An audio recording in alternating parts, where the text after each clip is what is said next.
안녕하세요, 여러분. 귀로 듣는 자주인의 독서 교양 100권 대학의 송세비입니다. 오늘 2월의 마지막 날이네요. 네. 지금 시각은 3시 31분입니다. 전 이 녹음을 한 다음에 운동을 하러 운동장을 가려고 합니다. 휴일 하루 잘 지내고 계시는지요? 한 주간 잘 지내셨고요. 네. 오늘 읽어드릴 부분은 88장이랑 89장이랑 두 장의 글을 읽도록 하겠습니다. 미리 조금 읽어봤는데 88장 책을 읽어봐야겠다라는 생각이 드네요. 네, 그렇습니다. 그러면 시작해 보겠습니다. 자주인의 독서 교양 100권 대학. 우리의 행복과 우리 민족의 통일 그리고 번성은 우리가 자주적인 교양과 역량을 갖추었을 때만 성취할 수가 있습니다. 100권 대학 저자 김갑수. 88장 마음의 미래. 심리학과 정신분석학을 무색하게 하는 두뇌 생물학. 이론물리학자 미치오 카쿠의 최신 저작 마음의 미래는 어려우면서도 재밌는 책이다. 미치오 카쿠는 일본계 미국인으로서 촉근 이론의 세계적인 권위자이자 과학 계몽가라고 할 수 있다. 이 책의 제목에 있는 마음은 정신과 같은 말이다. 자연에 존재하는 가장 큰 미스터리 두 가지는 방대한 우주와 인간의 정신세계이다. 이렇게 운을 떼는 이 책은 물리적 법칙의 한도 내에서 인간의 정신이란 무엇이고 어떻게 작동하는지를 말한다. 역사적으로 볼 때 우주와 정신은 놀라울 정도로 공통점이 많다. 예로부터 우주와 정신은 미신과 마술의 대상이었다. 또한 은하계에는 약 1000억 개의 별이 있는데 이것은 우리 뇌의 뉴런 숫자와 비슷하다. 이 책은 철학이 수천 년 동안 제기해온 질문들을 과학적으로 추론한다. 저자는 최근 수십 년 동안 인간 세계에 관한 새로운 지식의 원천은 철학이나 심리학 또는 정신분석학이 아니라 두뇌 생물학이었다고 주장한다. 지금의 과학자들은 수천 년 동안이나 철학자들이 제기해온 질문을 체계적으로 연구할 수 있게 된 것이 사실이다. 이론물리학자인 미치오 카쿠는 자신의 주특기인 놀라운 정보 수집력과 탁월한 분석력을 바탕으로 비전공 분야인 뇌과학을 때로는 지나칠 정도로 신중하게, 때로는 일도 양단처럼 명쾌하게 진술한다. 이 책에서는 우리와 가장 가까운 것이지만 정작 무엇인지를 잘 모르는 것들에 대해 과학적인 정의를 시도한다. 이를테면 감정이란 무엇이고 의식이란 무엇인가. 인류 지성사에서 감정과 의식이 무엇인지를 말하는 분야처럼 중구난방인 경우는 없었다. 하지만 놀랍게도 이 책은 감정과 의식이란 무엇인지를 간략하게 정해야 한다. 또한 지능이란 무엇인가? 저자는 지능이 최고 수준으로 나타나는 것을 유머라고 했는데 그 이유를 말하는 대목이 매우 그럴듯하다. 지능이란 미래를 시뮬레이션하는 능력이다. 인간의 의식에는 3단계가 있는데 유머는 제3단계에서 절묘한 타이밍에 타인의 시뮬레이션을 배반해버리는 펀치라인을 구사할 때 나타난다. 이 책이 놀라운 것은 앞에서 말한 감정과 의식과 지능과 유머 등이 표출될 때 뇌의 변화를 논증하고 있다는 점이다. 신비롭지 않은가? 이 책에서 꿈이 무엇인지를 말하는 대목은 더욱 신비롭다. 프로이트는 꿈이 무엇인지를 말한 사람 중 가장 유명한 인물이다. 그는 꿈이란 강박관념과 내적 욕망의 반영이라고 했다. 나는 지금까지 꿈에 관한 한 프로이트의 것이 가장 사실과 부합된다고 인정해 왔는데 이 책이 나의 꿈에 관한 지식을 한 단계 높여 주었다. 저자에 의해 인용된 이 책 속의 다른 과학자는 꿈이란 일종의 청소 작업이라고 규정한다.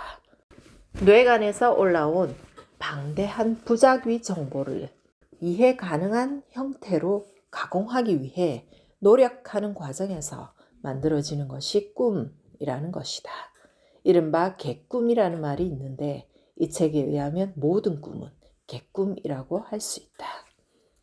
그러고 보면 우리가 강박관념을 가지거나 내적 욕망을 품는 것들은 무수히 많은 정보가 입력된다. 따라서 그것들은 더 자주 이해 가능한 형태로 가공되어야 한다. 그러므로 강박관념과 내적 욕망에 관련된 꿈은 자연 많이 꾸어질 따름이지 그것 자체가 꿈의 개념 정의는 될 수가 없었다. 꿈도 스캔이 가능하다. 꿈이라는 것이 휘황찬란한 색상의 영상으로 재현될 수 있다는 사실 자체가 흥미롭지 않은가? 흥미로운 것은 이뿐이 아니다. 유체이탈, 죽음 체험, 외계인은 또 무엇인지, 또한 천재와 정신병자, 과종교증과 간질의 관계가 어떻게 되는지를 이 책은 추론한다. 하나만 더 이야기해보자. 나는 평소에 고시에 패스한 법조인들은 왜 대부분 머리가 나빠 보일까 하는 의문을 가지고 있었다. 이 책은 이런 나의 의문도 해소해 주었다. 고시 공부는 대부분 벼락치기에 의해 이루어진다. 우리 뇌는 새로운 기억 형성을 촉진 또는 억제하는 유전자 CREB가 있는데 벼락치기 공부를 하면 CREB의 활성 유전자가 소진된다는 것이다. 그러므로 벼락치기 공부를 해서 고시에 합격한 사람 중 많은 이가 새로운 기억을 형성하는 능력이 저하된 채 합격 이후의 삶을 살아가게 된다. 마지막으로 이 책이 가지는 양보할 수 없는 미덕은 모든 과학은 반증할 수 있어야 한다는 원칙을 준수하고 있다는 점이다. 반증할 수 없다면 신념이나 종교는 될 수 있어도 과학 이론은 될 수가 없기 때문이다. 특정 이론이 새로 나왔다고 할 때 이 이론으로 설명될 수 없는 사고 패턴이 존재한다면 응당 폐기되어야 한다. 이 책에 담긴 인상 깊은 정보들을 두서없이 소개한다. 자연에 존재하는 가장 큰 미스터리 두 가지는 방대한 우주와 인간의 정신세계이다. 자연에서 인간의 위치는 어디인가? 그리고 인간은 우주와 어떤 관계에 있는가? 이것은 인간과 관련된 가장 심오하면서도 흥미로운 질문이다. 역사적으로 볼 때 우주와 정신은 놀라울 정도로 공통점이 많다. 옛날부터 우주와 정신은 미신과 마술의 대상이었다. 믿는 사람에게는 설명이 필요 없다. 믿지 않는 사람은 아무리 설명해도 믿지 않는다. 우리에게는 개방적이면서도 단호한 호기심으로 가득 찬 마음이 있어야 한다. 두뇌는 사람 몸무게의 2%를 차지하는 장기다. 망원경 발명 이후 15년 동안 알아낸 우주에 관한 진실은 그 이전 인류 역사를 통틀어 알아냈던 사실보다 훨씬 많았다. 인간 정신세계에 관한 새로운 지식의 원천은 철학이나 심리학 또는 정신분석학이 아니라 두뇌 생물학이었다. 지금 과학자들은 수천 년 동안이나 철학자들이 제기해온 질문을 논리적, 체계적으로 연구할 수 있게 되었다. 두뇌의 뉴런 연결망 지도가 완성되면 오랜 세월 동안 수많은 사람을 펴온 정신질환의 원인이 정확히 밝혀질 것이다. 사람의 정신세계를 휘황찬란한 사진으로 촬영할 수 있게 되었다. 당신의 휴대전화에 들어있는 칩의 성능은 1969년 사람을 달에 보냈을 때 나사가 보유하고 있던 모든 컴퓨터의 연산 능력을 합한 것보다 훨씬 강력하다.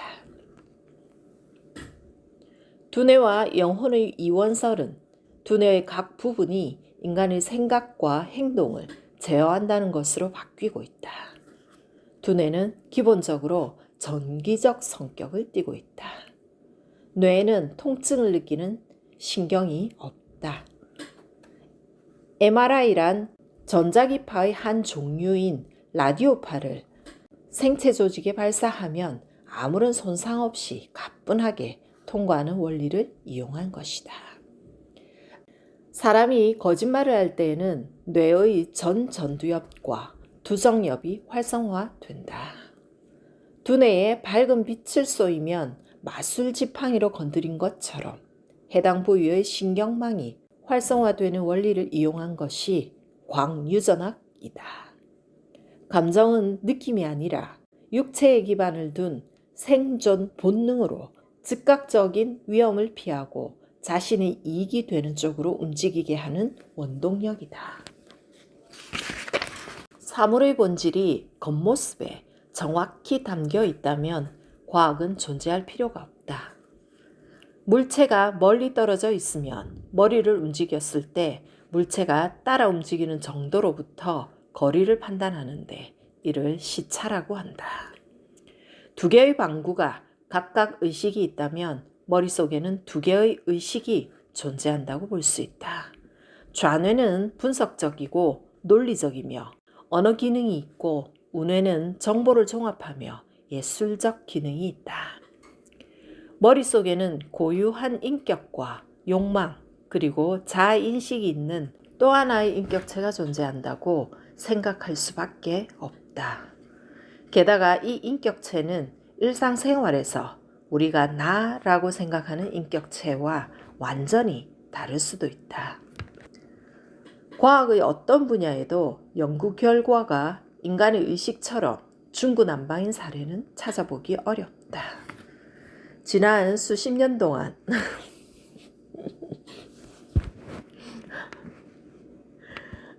정말 너무 웃기네요. 인간의 의식 중구난방. 지난 수십 년 동안 뇌과학의 발전을 이끌어온 1등 공신은 철학자가 아니라 다양한 관측 장비를 발명한 과학자들이었다. 뉴턴이 물리학의 슈퍼스타로 칭송받는 이유는 새로운 이론을 이용하여 움직이는 물체가 놓이게 될 미래의 위치를 정확하게 예견했기 때문이다. 사과가 떨어지는 것은 지구가 그것을 잡아당기기 때문이 아니라 지구 질량에 의해 근처의 시공간이 휘어지기 때문이다. 사과는 중력에 끌려가는 것이 아니라 휘어진 시공간을 따라 가장 자연스러운 길로 이동하는 것뿐이다. 의식이란 목적, 음식과 집, 짝짓기 등을 이루기 위해 다양한 변수, 온도, 시간, 공간, 타인과의 관계로 이루어진 다중 피드백 회로를 이용하여 세계의 모형을 만들어내는 과정이다. 인간 두뇌의 가장 큰 특징은 현실 세계에 존재하지 않는 물체나 사건을 상상할 수 있다는 점이다. 포유류의 겨울잠은 월동 계획의 일환이 아니라 온도 하강에 대한 본능적 반응이다. 가시고기의 수컷은 암컷에게 공격과 구애 행동을 동시에 시도한다. 즉, 암컷에게 구애하면서 동시에 암컷을 죽이려 든다. 이는 짝짓기를 원하면서도 동시에 자신의 영역을 방어해야 하기 때문에 머릿속이 혼란스러워진 결과이다. 이것은 상충하는 정보가 들어와 결정을 내리지 못한 상태라고 할 수 있다. 두뇌는 감각과 감정의 방대한 데이터로 가득 차 있다. 모든 과학은 반증할 수 있어야 한다. 반증할 수 없다면 신념이나 종교는 될 수 있어도 과학 이론은 될 수가 없다. 이 이론으로 설명될 수 없는 사고 패턴이 존재한다면 당장 폐기되어야 한다. 우리가 구사하는 유머와 농담의 대부분은 펀치라인이 얼마나 적절한가에 따라 효과가 좌우된다. 어떤 이야기를 들으면 그 결말을 예측할 수 있다. 그런데 이야기에 펀치라인이 존재하여 예상을 완전히 뒤엎는 결말에 도달하면 갑자기 웃음이 터진다. 따라서 누군가를 웃기려면 대상자의 예측 능력을 의외의 방식으로 순식간에 와해시킬 수 있어야 한다. 미래 예측 능력과 생존 확률은 비례한다. 유머 감각, 즉 미래를 시뮬레이션하는 능력은 3단계 의식과 지성을 가늠하는 잣대이며 유머의 핵심은 타이밍이다. 악이 없는 농담은 동족 사이의 유대관계를 더욱 돈독히 해준다. 나의 농담에 크게 반응하는 사람은 나에게 호의적이다. 아이들이 좋아하는 놀이의 대부분은 어른들의 사회활동을 간단하게 재현한 것이다. 병원놀이, 경찰놀이, 학교놀이 등이 그렇다. 지능은 미래 시뮬레이션의 복잡한 정도를 가늠하는 수치이다. 미래를 시뮬레이션해서 좋은 결과가 예상되면 신경핵과 시사하부에 있는 쾌락 중추가 활성화되고 반대로 나쁜 결과가 예상되면 안와 전투 피질에서 위험 신호를 방출한다. 좋은 결과와 나쁜 결과가 모두 예상되면 두뇌의 각기 다른 부위에서 상반된 신호를 방출하여 혼란에 빠지는데 우리는 이런 상황을 갈등이라고 하며 결국 배회 측 전전두 피질이 이 혼란 상황을 극복하여 최종 결정을 내리게 한다. 이것은 에고와 이드 그리고 슈퍼에고 사이의 역학관계와 비슷한 것이다. 자아인식이란 자신이 등장하는 미래 모형을 만들어 시뮬레이션하는 행위이다. 잡념이란 각종 시뮬레이션을 동시에 하는 행위이고 몽상이란 자신의 목적을 이루기 위해 현실과 전혀 다른 상황을 상정하고 그곳에서 자신의 행동을 시뮬레이션하는 행위이다. 좌뇌와 우뇌의 절묘한 균형이 무너지면 정신질환에 시달리게 된다. 우리의 기억은 엔진 없는 자동차처럼 현실의 대략적인 근사치에 불과한 것이다. 컴퓨터의 연산 능력은 해마다 2배씩 향상돼 왔으며 휴대의 MRI는 거의 실용화 단계에 와 있다. 정부가 당신의 프라이버시를 보호해 주기를 바라는 것은 관음증 환자에게 창문 블라인드 설치 공사를 맡기는 것과 같다. 벼락치기 공부를 하면 활성 유전자가 소진된다. 이를 재생산하려면 간간히 휴식을 취해야 한다. 천재가 빛을 발하려면 타고난 두뇌와 열정, 시대적 상황의 조성이 있어야 한다. 지성의 잣대는 지식이 아니라 상상력이다. 인간의 뇌는 무언가를 배울 때마다 변화한다. 새로운 내용을 배울 때마다 뉴런들 사이의 연결 상태가 달라진다. 방대한 정보를 암기하면 그 대가로 시각 기능이 저하된다. 컴퓨터는 제 아무리 성능이 좋아도 언제나 똑같지만 사람의 뇌는 무언가를 배울 때마다 뉴런의 연결이 강화되면서 스스로 진화된다. 이것이 컴과 뇌의 근본적 차이다. 대부분의 기능, 즉 연주, 스포츠, 잡기, 범죄 등에는 1만 시간 연습의 법칙이 적용된다. 우리의 손은 엄지와 내 손가락이 마주보고 있는 형태이다. 꿈을 못 꾸게 하면 음식을 못 먹게 하는 것보다 수명이 단축된다. 꿈은 일종의 청소 작업이다. 뇌관에서 올라온 방대한 부작위 정보를 이해 가능한 형태로 가공하기 위해 노력하는 과정에서 만들어지는 것이 꿈이다. 꿈에서 우주의 숨은 메시지가 발견된 사례는 단 한 건도 없다.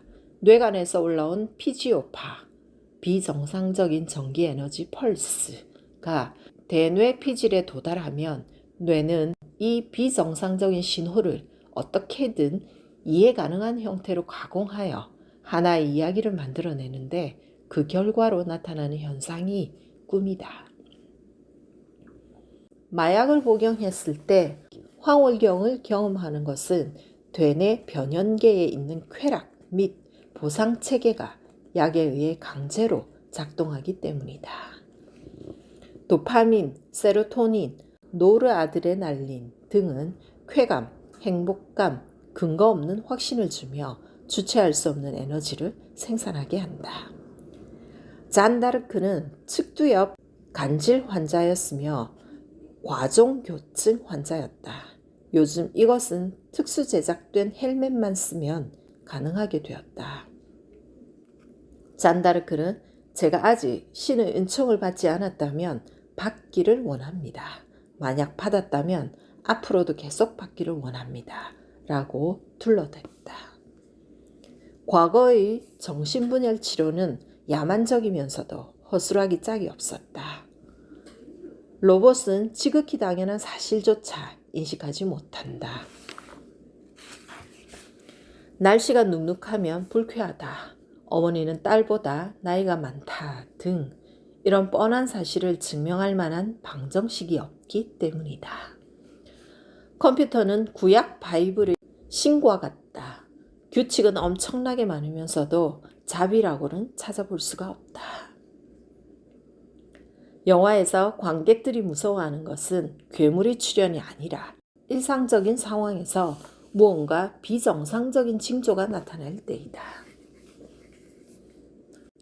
배멀미는 눈앞에 보이는 객실벽은 정지해 있는데 시각, 귀로는 흔들리는 소리가 계속 들리기 때문에 청각 일어난다. 즉 정보의 불일치가 불쾌한 느낌을 유발하는 것이다. 유체이탈은 눈과 귀를 통해 들어온 정보가 두정엽과 측두엽 사이에서 전기적 혼란을 일으켰을 때 나타나는 현상이다. 동물에게 인간의 의식을 대입하는 것은 오류이다. 임사체험은 대부분 육체가 허공을 떠다니다가 긴 터널을 지나고 그 끝에서 밝은 빛을 본다. 블랙아웃이 긴 터널이 나타나는 것은 눈의 혈류 공급이 원활하지 않기 때문이다. 외계인이 존재하건 존재하지 않건 둘 다 놀라운 사실이다.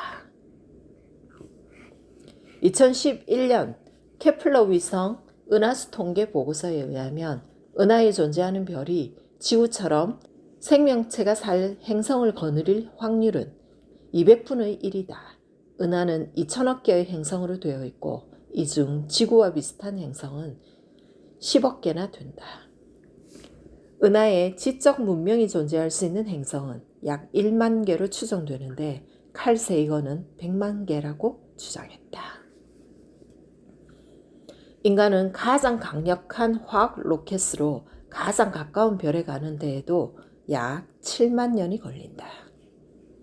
지구에 외계인이 온다면 그는 수조 곱하기 수조 킬로를 날아온 것이다.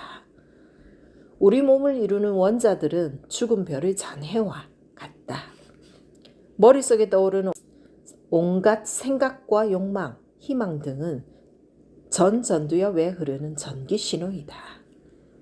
양자역학으로 예견된 물리량은 실험을 통해 측정한 값과 1천억 분의 1 이하 오차밖에는 없다.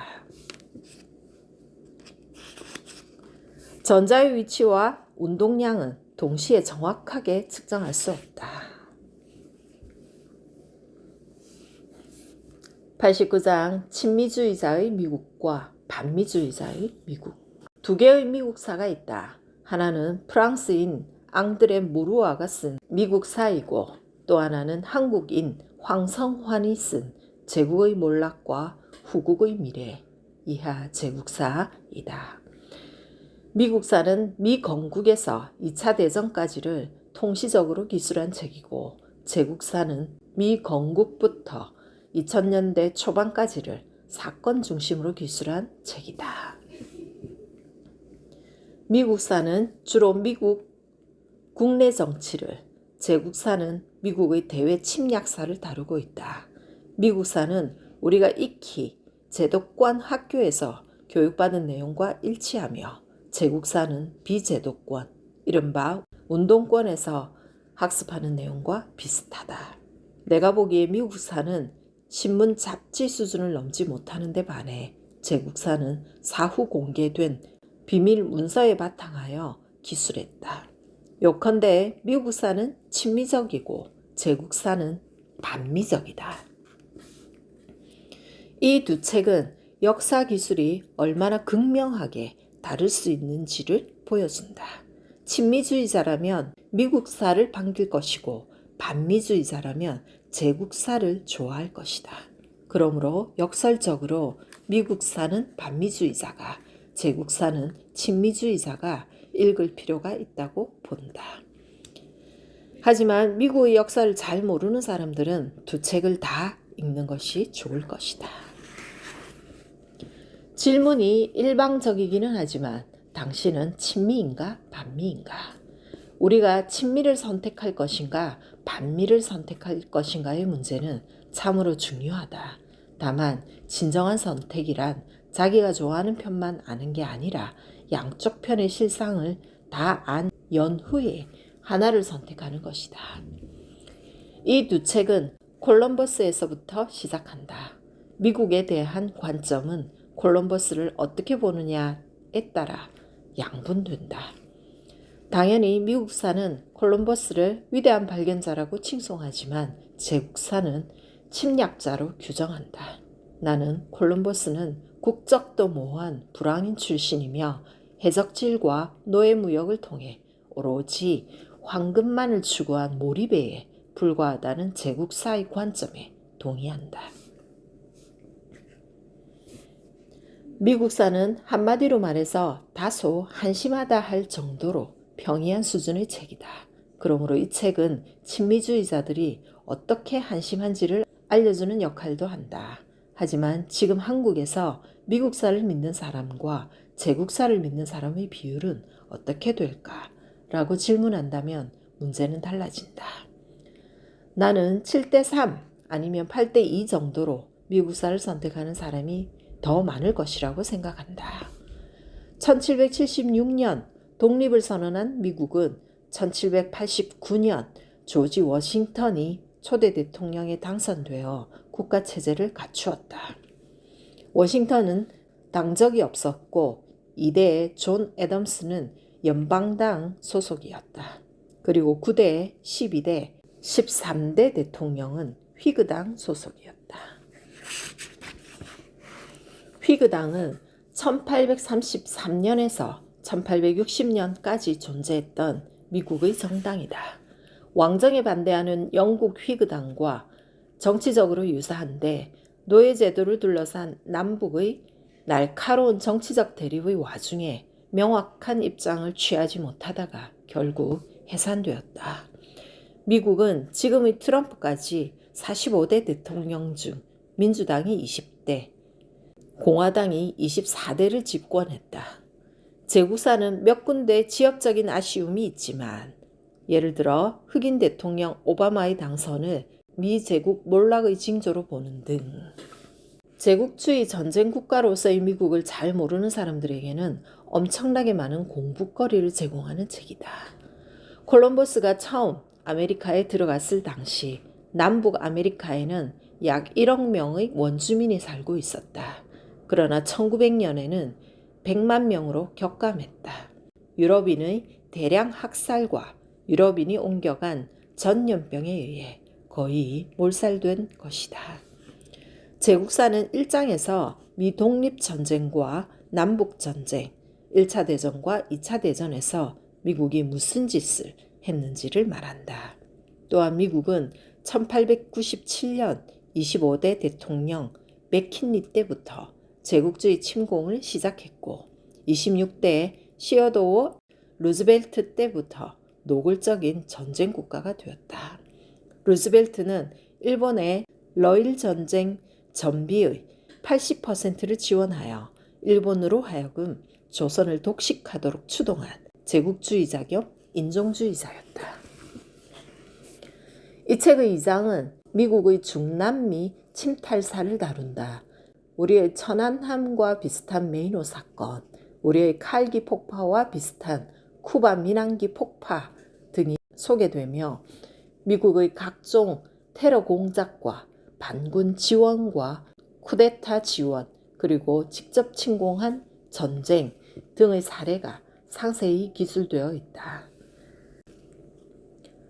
미국은 쿠바, 멕시코, 칠레, 아르헨티나, 니카라구아, 과테말라, 파나마, 엘살바도르, 콜롬비아, 베네수엘라, 볼리비아, 브라질, 페루, 파라과이, 우루과이, 아이티, 온두라스 등에서 국가 전복 공작과 침략 전쟁 범죄를 저질렀다. 미국은 중동과 아프리카로 침략의 영역을 확장했다. 아프가니스탄, 이라크, 이란, 팔레스타인, 리비아, 콩고, 르완다, 수단, 소말리아, 앙골라 등이 미국의 침탈을 받았다. 미국이 태평양과 아시아로 진출한 것은 앞에서 언급한 시어도어 루즈벨트 때부터였다. 미국은 필리핀을 시작으로 인도네시아, 동티무르, 서뉴기니, 하와이와 괌, 베트남, 캄보디아, 라오스 등에서 전쟁 범죄를 저질렀다. 아무래도 이 책의 중심은 미 제국의 한반도 침탈사를 다룬 제5장과 후국, 제국의 상대어, 대한민국을 다룬 6장에 있다. 5장은 셔먼호 사건의 진실로 시작하여 8.15 점령과 분단, 한국전쟁 유발, 민간인 학살 등이 거론된다. 6장은 덜 알려진 진실들이 설명된다. 친미주의자들의 매국, 상해 임시정부의 결함, 이승만과 장면의 4대 매국 행위, 군부 쿠데타 지원, 대북 압살책, 한미 FTA의 진실 등이 담겨 있다. 제7장에서는 미 제국의 몰락을 예상한다. 신제국주의 미국의 실체와 달러 제국의 종언, 군사 제국의 종언을 말하고 미국 내부 사회의 아노미를 끝으로 책이 끝난다. 미국 역사는 길게 잡아서 250년이다. 따라서 공부할 양이 그리 많지 않다. 미국은 19세기 말부터 지금까지 우리 민족의 운명에 가장 큰 변수로 작용해 오고 있는 나라이다.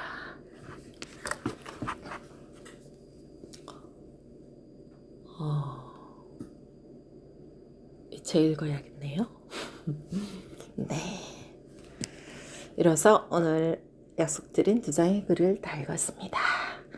휴일 잘 마무리하시고 다음 주에 또 뵐게요. 안녕히 계십시오.